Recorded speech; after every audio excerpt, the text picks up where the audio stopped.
Well, this chapter sees the group split again, and while one group falls under attack by a giant snake in the jungle, the other group finds out the sad tale and history of the Shandians and their land. One Piece Chapter 255, The Anaconda and the Search Team.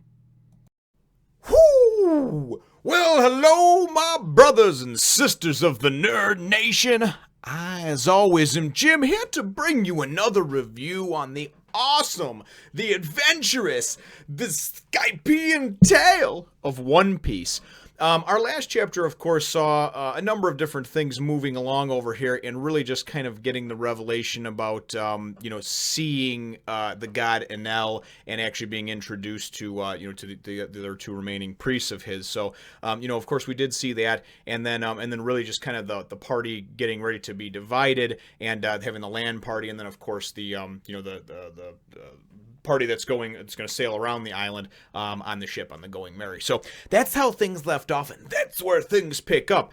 We actually see Luffy and Robin, Chopper, and Zoro, walking through the forest, and it's so funny the way this is depicted, because Luffy and Zoro, if you remember, all the way back from when they were in the boat together, the little rowboat dinghy type thing, have no sense of direction whatsoever. Like, I mean, if you put them in front of, anything, they will just fight until they're dead, but they cannot find a place based on a map or a direction to save their life. It is hilarious, because we go and we see Luffy going, yeah, we gotta go east, it's this way, and he's pointing this way, or we gotta go west, it's this way, whatever the hell he says, it's the wrong way, and then Zoro's like, yeah, but it says it's in the right eye of the skull. Right is this way. He's pointing with his right arm, like right is always, and Robin's sitting there with Chopper, and she's like, could you go tell them that it's south and it's this way? So next thing you know, Luffy's like, why don't you just tell me it was south? So, sorry, I had to get that out of me, because they're just so funny the way they're depicted and the way that they do this. So they're walking along, and they're kind of going through the forest, and Chopper's all happy that he's with, these three that can obviously protect him, and he's feeling good about himself, and Luffy's got some kind of stick, and he's like, that's such a cool stick, and Chopper's like, yeah, it is, and Luffy's like, but you can't have it, I found it, it's my stick. But anyway, and Zoro winds up talking a little bit about how he's been let down so far on this island. He's like, yeah, yesterday I didn't even run into any of the priests, and obviously he's looking, his idea of a grand adventure is to fight with somebody, beat the shit out of them.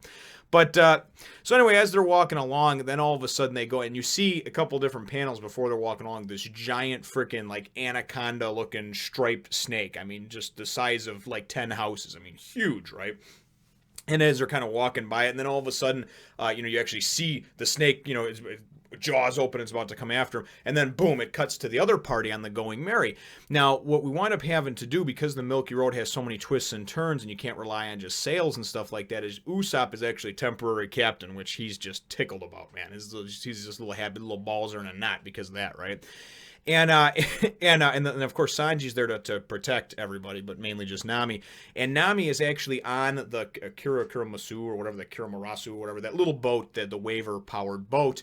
And she's actually like pushing the Going Merry with it. And obviously they're going very slow, because Usopp's like, oh, a little faster, navigator. And she's like, yeah, sorry, no can do, buddy. The Milky Road's got a lot of twists and turns, and this thing only goes so fast. So this is what we got to do. And then you see Usopp going, all right, and make sure that, he's telling Sanji, he's like, and make sure you watch out, especially for me, and protect the captain, because he's very scared in this and that. And Sanji's like, screw you, I'm protecting Nami, right? So they wind up saying, hey, isn't it time for that old guy's medicine or whatever? And he's like, and then all of a sudden Ganfal's like, my name is Ganfal, call me Ganfal.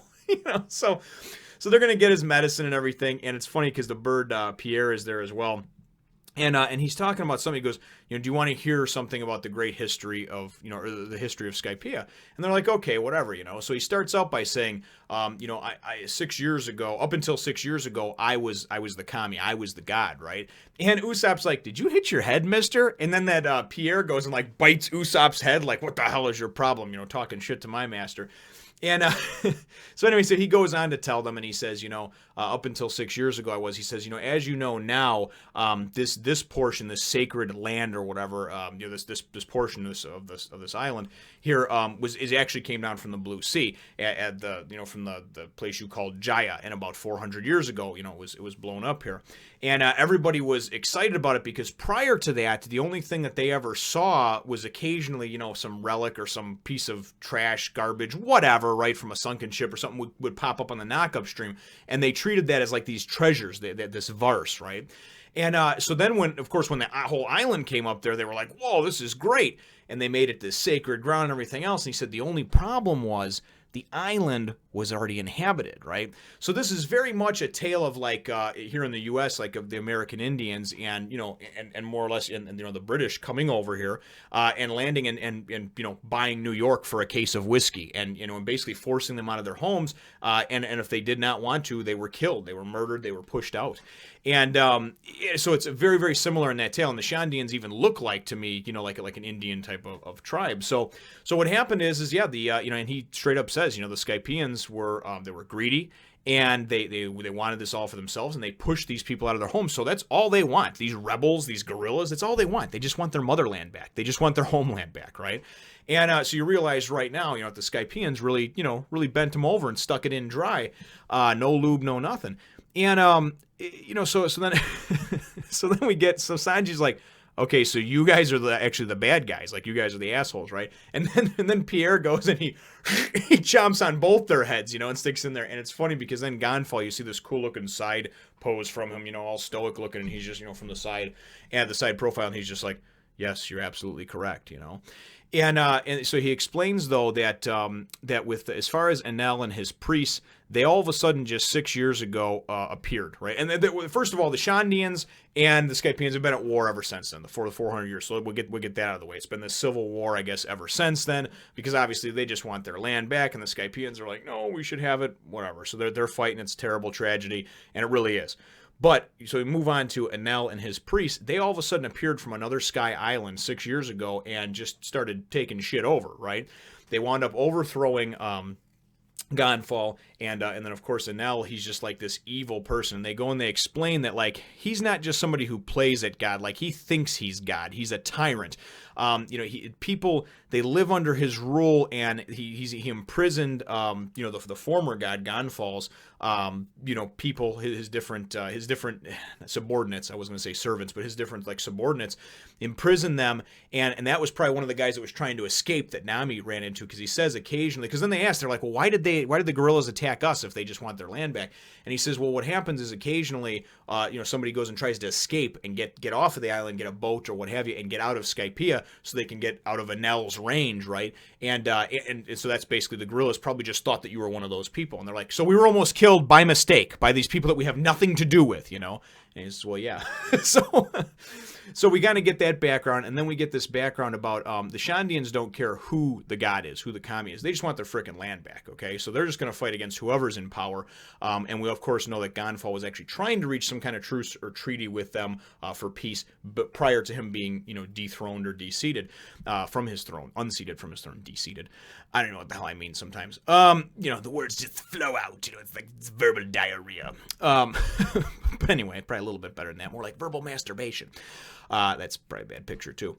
So we find out, though, as well, that Enel's powers are very far-reaching, and pretty much everybody lives as like they live in guilt. They live in guilt and feel as if they're indebted and in servitude to Enel, and then he explains about how living in guilt is like not living at all, and this and that, and that's how the people of Skypiea have existed for the last 6 years, because of this guy and his tyrannical, iron fist type of reign that he's had over everything. So it's actually pretty cool, I think. And then it's funny because Nami, of all people, right, who a lot of times is very money driven and seems very heartless. But one of the reasons I like her is because there is some emotion back there, and she just tucks it away a little bit further back because of the incident at Arlong Park and with Belmare and all that stuff. So she she goes and she says, and she's like, oh my God, she's got her hand over her face, and it's like she's tearing up, and she's like, I can't believe it's like El Dorado is. This is not a good thing. Who would have ever thought that it would have been surrounded by all this negativity and bad, And he's like, what's this El Dorado you speak of? And they're like, oh, you never heard of that? And then boom, it goes and it cuts back to Luffy and Robin and Zoro and Chopper in the jungle, running like hell from this giant anaconda, And it's funny because if you remember that when they first got in Skypiea, that octopus thing that appeared, Zoro just sliced it up and it was light. It just exploded like a balloon. So he's like, I'll take care of it like that, Well, first of all, this is one of the things that's growing in the jungle forest here that actually has come up from the Blue Sea. So that shit's not going to work. That's number one. Number two, this thing is fast as hell because even Zoro's like, he's missing. He's like, Jesus, for its size, it's still agile. So they're ducking, dodging, weaving, diving out of the way and trying to get away from this thing. And really what winds up happening is they kind of start to get divided and split up. Zoro winds up seeing that it has some poison that it's about to spit on its fangs. He's like, don't let it get the poison on you. You'll die instantly. How he knows that, I don't know. I guess it's just a educated guess or an assumption. Big fucking snake, probably really fucking poisonous, right? I don't know. So they're going out, everybody's splitting up and whatnot. You see Robin actually use some of her techniques where she goes and does, the cinco floors, which is 5 arms together so she can kind of swing out of its way. And you see everybody just kind of, trying to dodge this thing and get away.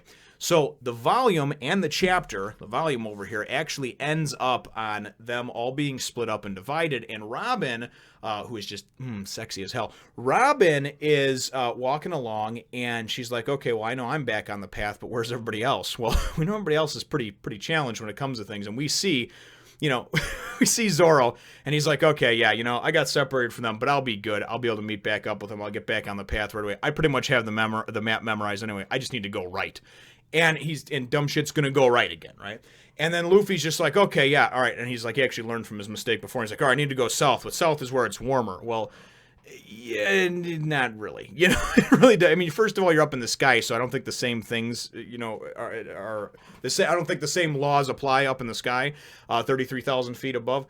But what I do think, though, is that going south really only depends if you're north or south of the equator, at least on planet Earth. So all in all, though, a very fun chapter. It was kind of neat how it flipped back and forth over here. And my chapter question for you is, brothers and sisters, what do you think about the revelation of the Shandians, about their struggle, about their plight? I didn't mean to glaze over that at all. It is a terrible tragedy that these people who were just minding their own business and didn't bother anybody got fucking propelled up into the sky, and the next thing you know, they're getting forced out of their homeland onto the other fluffy clouds and being told, no, you can't go there because we like it better than you. It's sacred, So what are your thoughts on the Shandians and, of course, their backstory and their struggle and what happened to them?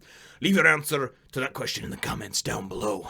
Feel free to hit the thumbs up, the like button if you should think that I deserve it, and subscribe if you haven't done so already.